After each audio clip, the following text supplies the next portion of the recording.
Yeah. Then Allah mentions wamsahu, then Allah mentions again.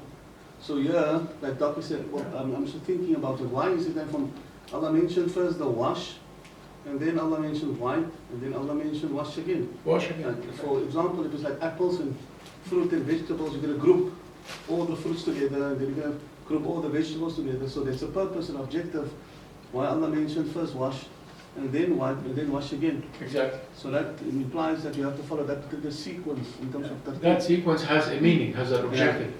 And the scholars who do not take this reading and they read the other thing, وَامْسَحُوا بِرُؤُوسِكُمْ وَأَرْجُلِكُمْ, yes, they wipe their like Shia and so they wipe their legs. because of the Quran. Not because yeah, Ibn Kathir and others. And others, yeah. So basically this qira'ah is also correct. So if you wash your legs or if you wipe your when you wash your feet or wipe your feet, both are part of the qira'ah. So if you sometimes the qira'ah is open to different بِرُؤُوسِكُمْ وَأَرْجُلَكُمْ or بِرُؤُوسِكُمْ وَأَرْجُلِكُمْ, so that we have different opinions. Sometimes the different opinions are intended in the ayah. And that's why the ayah is open to different readings, so that we are relaxed about it. You know, you want to wipe, you want to wash, we don't have to. So sometimes the intention is to leave the ayah open so that we are relaxed about the issue itself. And we can have options that suit us. We can easily pick Yeah. any of the options. Exactly. Yeah, but in our history we have a heritage of fiqh that was tied to the law. The fiqh was what the courts used, and therefore the fuqaha were really fond of precision. Everything has to be precise, and the truth is only one form. So they debate, Abu Hanifa and Al-Awza'i debate, for example, the famous debate, what was that again? رفع اليد في التكبير. Abu Hanifa and Al-Awza'i had a big debate over what? Over raising the hand in takbir. Can you raise your hand or you don't have to raise your hand? And then Abu Hanifa is bringing the narration of, I think his was Ibn Umar, according to a chain. And Al-Awza'i brought another chain. And he told him, أحدثك عن سفيان وتحدثني عن. So they insist that one of the two hadiths is correct and the other is wrong. And they debate over it. That is wrong, because both of them are correct. And Ibn Umar and Ibn Abbas are both great companions and great narrators, no problem.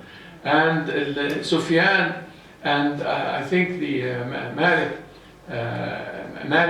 in one of the chains, they're all tabi'in, they're all fine.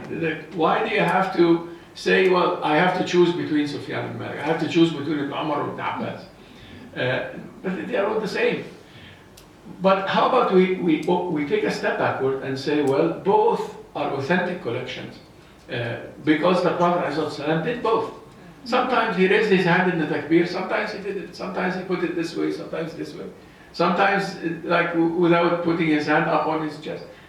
Is it possible? Yes. But we have an inheritance of fiqh that believes in a singular truth in these issues. But the truth is multiple, and could be multiple. It's not always multiple. Tawheed is only one truth, and everything other than Tawheed is kufr. Khalas.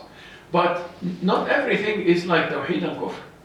And therefore we have sometimes the maqasid of the texts are opening different interpretations and different ways of looking at ibadah or a mu'amala or whatever, tafsir. And some scholars insist that this opinion is right and the other opinion is wrong. And it doesn't have to be. And there is a school called the Musawwiba, the correctors, those who corrected all the opinions. Imam Ghazali, Abu Hamid, was one of them, etc. He said, the sawab is in the ijtihad. Once the mujtahid does the ijtihad, then it is sawab. Because the matter itself is not wrong. I mean, it's not wrong to raise your hand in the takbir or not.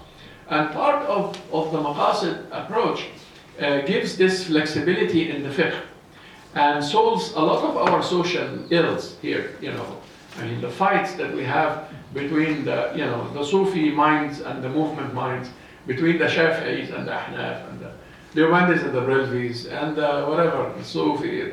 It's a long story. We have so many fights over issues that are, and the Ash'ariyya and the Salafiyya and the Mu'tazila. These are fights over sides of the same truth. The same truth. It's not truth versus falsehood. It's just the same truth. But the Mu'tazila thought that no, you cannot say that Allah has a hand or has an eye or no, a hand means power, an eye means knowledge. طيب يا عمي. And then the Salafiyya said no, you have to say that Allah has a hand or an eye. Yeah, well in the Quran Allah is saying that His hand is above their hand and Musa